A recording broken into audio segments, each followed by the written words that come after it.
बोलिए बांके बिहारी लाल की जय।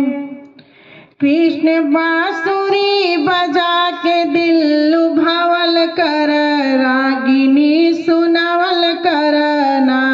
कृष्ण बांसुरी बजा के दिल लुभावल कर, रागिनी सुनावल करना। कृष्ण बांसुरी बजा के दिल लुभावल कर, रागिनी सुनावल करना।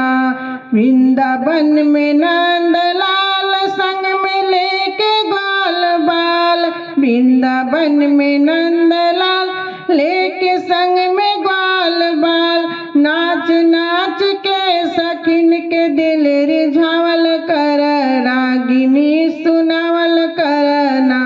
नाच नाच के सखिन के दिल रिझावल कर, रागिनी सुनावल करना। कृष्ण बांसुरी बजा के दिल लुभावल कर, रागिनी सुनावल करना।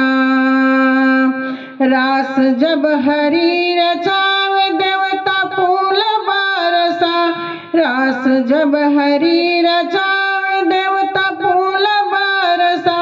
देवता फूल बरसावे, देवता फूल बरसावे, देवता फूल बरसावे, देवता फूल बरसावे।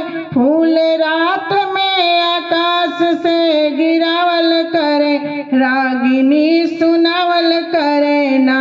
फूल रात में आकाश से गिरावल कर, रागिनी सुनावल करना। कृष्ण बांसुरी बजा के दिल लुभावल कर, रागिनी सुनावल करना। छवि देख ग्वाल बाल कहे वार नंदला, छवि देख ग्वाल बाल कहे वार नंदलाल। मगन हो के अपने मन के जमावल कर, रागिनी सुनावल करना।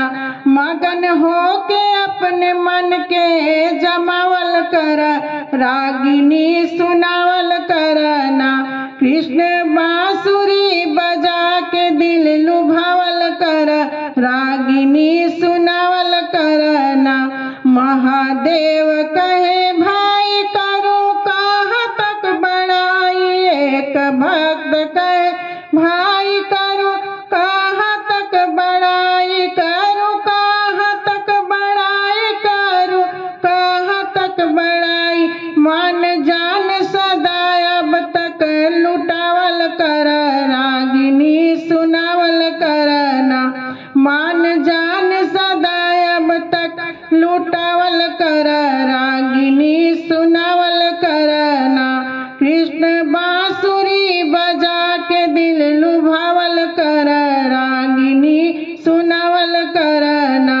कृष्ण बांसुरी बजा के दिल लुभावल कर, रागिनी सुनावल करना, रागिनी सुनावल करना, रागिनी सुनावल कर।